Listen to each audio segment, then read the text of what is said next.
Have you ever had that weird experience where someone you know just disappears from your life? I mean, one day they're there and the next, poof, they've completely vanished. No text, no call, no explanation. Well, today we're diving into exactly that. I mean, really think about it. Maybe you had a friend who was just your absolute rock, you know?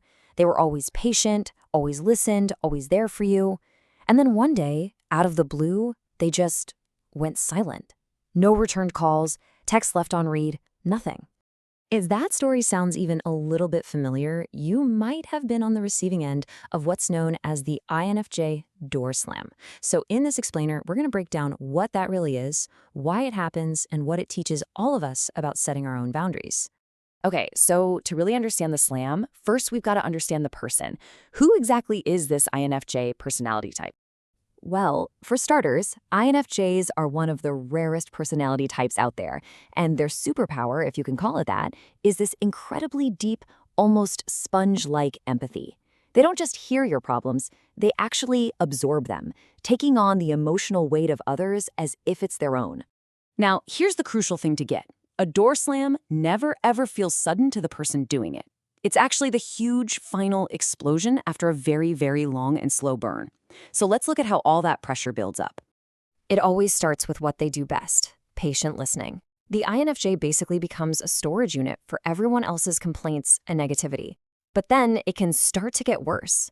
Maybe they put up with yelling or being taken for granted, treated like an emotional dumping ground. And as you can see, that protective shield they have just starts to crack and crack until finally their internal emotional battery is totally drained. It hits absolute zero. And that brings us to the fundamental truth behind this entire thing. It doesn't matter who you are or how patient you are, tolerance has a limit. So what happens when that limit is finally crossed for good? Well, you guessed it, the door slams shut. It could be one more thoughtless comment, one more promise they didn't keep. It might even seem like a tiny little thing, but it's the final straw that breaks the camel's back. That final line is crossed. And in that one moment, something inside the INFJ just clicks. The decision is made. And trust me, this isn't a negotiation. It's not a warning. It's a final, silent verdict. And then slam. That connection is cut, and it is cut for good. The door isn't just closed, it is locked, bolted, and barricaded. For them, there is absolutely no going back. Now, I know what you're thinking. This sounds incredibly cold, maybe even aggressive, to the person on the outside looking in. But to get it, you have to reframe it. This is a defense, not an attack. And this really shows you the totally different realities of the situation. From the INFJ's point of view, they're finally walking away into peace and quiet. The noise has stopped. But for the other person, they're just left knocking on a door that is never going to open again, feeling completely bewildered and having no idea what just went wrong. So why? Why go to such an extreme and final measure? Well, it isn't about getting revenge or being angry.